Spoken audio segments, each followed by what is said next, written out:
Welcome everyone in this new video tutorial about the multiplayer combat editor. In this video we're going to learn how you can customize the skill slots. So we've already been through what it is. Skill slots are the widget containing the skills that your character learns, this one and this one. And we're going to learn how you can create your own. So we're going to head up to our widget folder, right click, create a new blueprint class, which is going to be a skill slot. As usual, you can just duplicate the WGTX skill slot, which is the example I created for MCE, but we're going to create one from scratch, like usual. WGT my skill slot. So we've already created that. My skill slot. I'm going to create it once more. I don't know what happened there. WGT my skill slot, like this. I'm going to open that up. Excuse me. And it's going to give us an empty canvas panel, an empty widget, I mean, without a canvas panel and of the desired size. So first off, I want to set up the size of this. How can I set this up? I can just open up our skill overlay, and then I can see that I specified 150, and I think I'm going to make them 150 by 150 since I specified I have 4 maximum skills. 150 I don't know, multiplied by 4 equals 600. So we're going to make that 150 like this. We're going to hit compile, hit save. Then we're going to go to our graph editor to know what is the minimal setup we have to, the minimal widgets we have to add to our designer. So we're going to type in get, and it's going to give us a lot of things. Get border, get icon, get progress bar, stack text, etc. We have a lot of stuff. And these are all components of the parent skill slot, which are going to be needed. For instance, the stack amount to display the amount of stacks remaining in your skill. The skill icon obviously is just the skill display, and the skill description, etc. You have a lot of things, and you can only implement those you want. So for now, we're just going to head back to our designer, and we're going to add an image. Actually, we're first going to add an overlay, just so we can add multiple widgets on top of each other, like this. We're going to add an image, then a text, and we're going to make the image take all the space and the text as well, or only the middle for the text. And we're going to make the text black, like that, and the text is just going to be how much seconds the skill is going to be off cooldown. So we're going to call that text cooldown, like this, and the image is going to be image skill icon, and both of them are going to be variables, like that. We're going to hit compile, whoops, hit save, head back to our graph editor, and then we're going to override get. We want to get the icon. We have skill icon and icon, and I'm not sure what's the difference, so I'm going to head back to open up the skill slot, the parent skill slot, and I'm just going to see what's the difference between the two, get skill icon and get icon. Okay, so the skill icon is returning, get skill icon is returning the actual current image the skill has. My bad. In skill slots, override get skill icon is actually returning the current image, while get icon is actually the function we need to override to tell him what is the widget we are using to display our icon, like this. This is the widget we created to display the icon. And then we're going to get another thing, which is going to be the cooldown text, like this. We're going to delete the parental once more and drag and drop our cooldown, like this.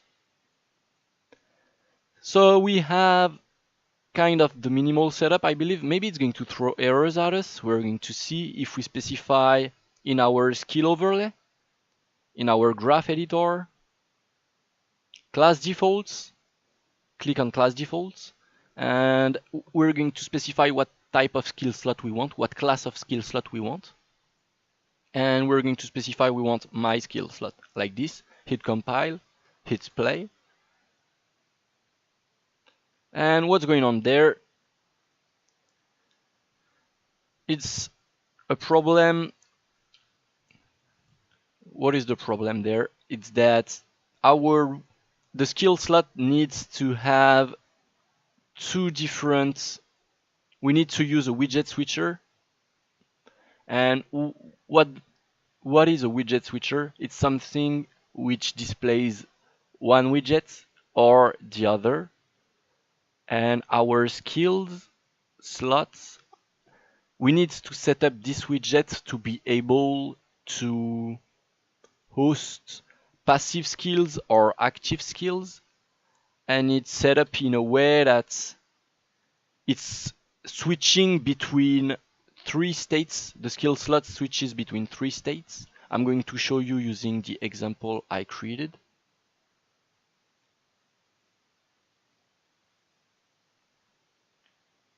We actually have one state which is when the skill is used, and we have another state which is when the skill is not used. And we have to set these two states. We have to use we had to add a widget switcher to our widget, and then we need to make it so the empty state is before the used state. So we're going to do this. We're going to add a widget switcher to our overlay, like this.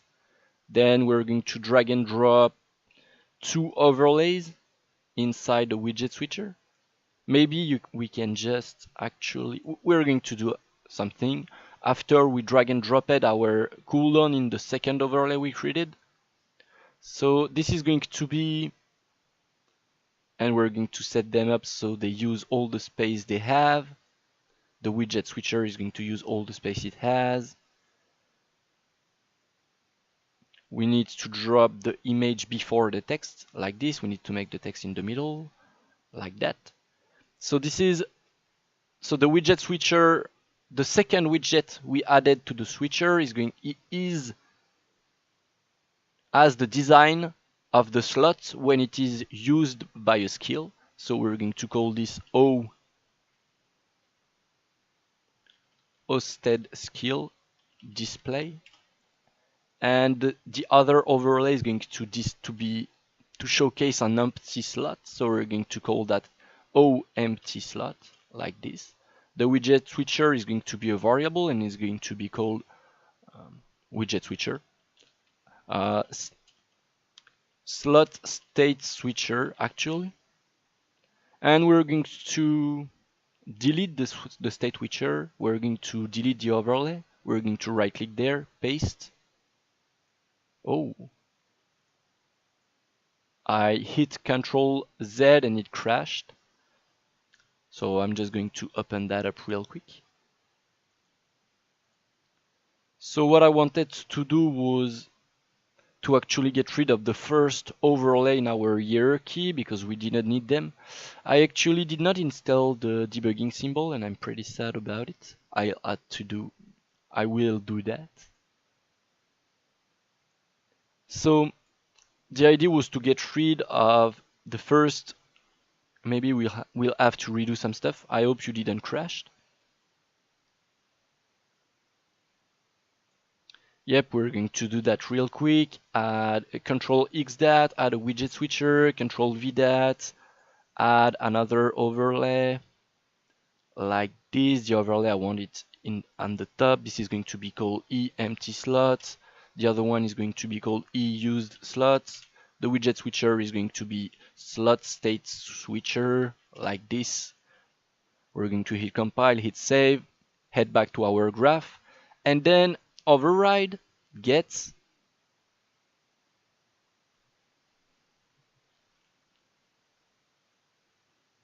And it's actually quite strange. So it's not displaying anything. That's because it's displaying its first widget by default. I'm not sure why it's not of the right size and why the empty ones have. Okay, I think I know why. That's because we have to actually head to our event graph and type in on slot stage changed. Like this, we need to switch.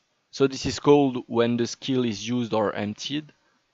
And we have to tell our slot state switcher that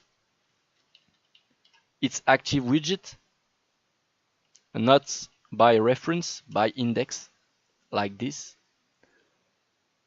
We're actually not going to use a switch. We're going to select the index and we're going to drag and drop the new state into the index.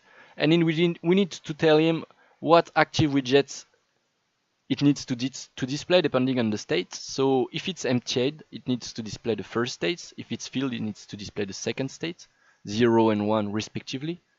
If we are heading back to our designer, that's the order you add the overlay to your switcher, like this. And then the size is still not wrong, but at least the emptied skills are actually hidden now. So why is the size wrong? That's because the image there, I think that because the image we are filling our skill slot with doesn't have the proper size. I think an easy way to fix this is by just adding a size box. Actually, we're going to save everything, then we're going to cut that, drag and drop a size box, and then paste what we cut. Then set a size box as a width and an height override of 150 and 150. Then make sure it works by displaying the first slot, then hitting play, and then they are 150 and 150. And I think we can perfectly see it's too big. But at least we know how to customize the size. And then we have a bunch of other things we can do in our skill slots.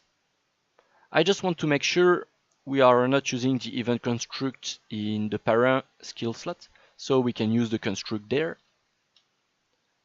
So in our skill slots, we can call our event construct, and then we can type in a sign. And then you have two things: when the skill is dragged or when the skill is dropped. And these are dispatchers automatically called by the skill slot when the corresponding event triggers. And then you also have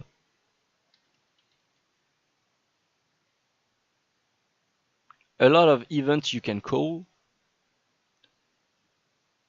when to react and display animations or add a bunch of logic to your skill icon. So for instance, if you go to our add event function, if you have in the call parent category, you can react to the fact that the icon of your skill got modified by something. I don't know, a status, another skill, a talent, or whatever. And you can react to that. But since it was in the call parent category, you need when you are calling this, you need to right click, add call to parent function, and plug that in. And then you can do your logic however you want there. But there are all other events you can use to actually react to game events. For instance, when the cooldown of the skill gets reduced, when the skill is released or used, or when you gain a stack. Or you can bind a progress bar. You can add a progress bar to your skill, like this, for instance.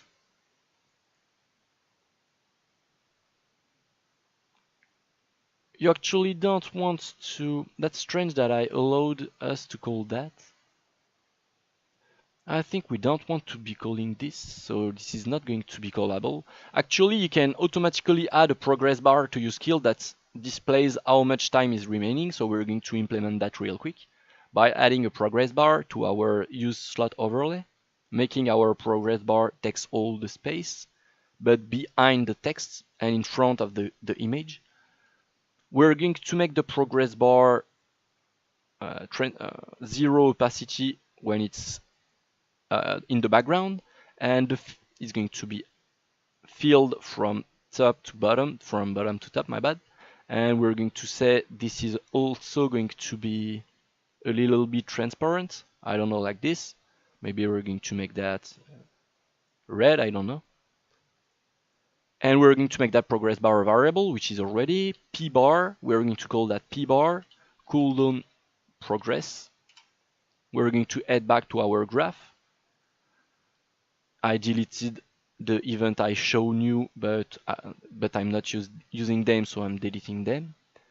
And then you're going to head to click the override button, drag and drop the drop down menu, type in get progress bar, delete the parent get progress bar, drag and drop our newly created progress bar like this, plug that, hit compile, hit save, hit play.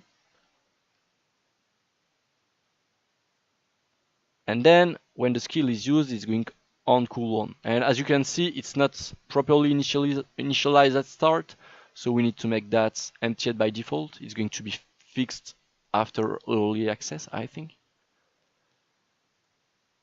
So emptying this by default, so we can, when we hit play, it's emptied. But I think maybe my skill doesn't have... Maybe my skill doesn't have a cooldown? I think it has. Can I use it anytime I want? I think I do.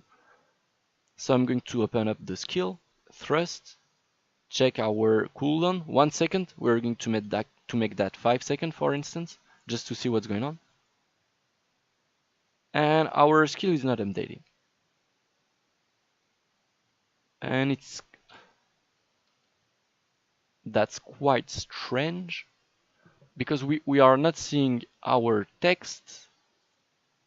We're going to make the text blue, just so we can make sure.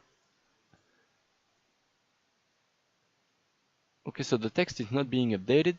I think I know why. We need to go to our graph editor, type in tick event, bring the tick, right click, add call to parent function, plug that in, hit compile, hit play, and now it's updating. But we have 5 by default, so we need to get rid of the 5 by default. That's kinda silly to set up our skill icon without seeing how it looks with the progress bar and how it looks with the cooldown with the text. So I'm going to fix this. I'm going to make it so it resets on the beginning on the construct, so we can actually set up our skill while seeing how it looks when it is on cooldown, if we want.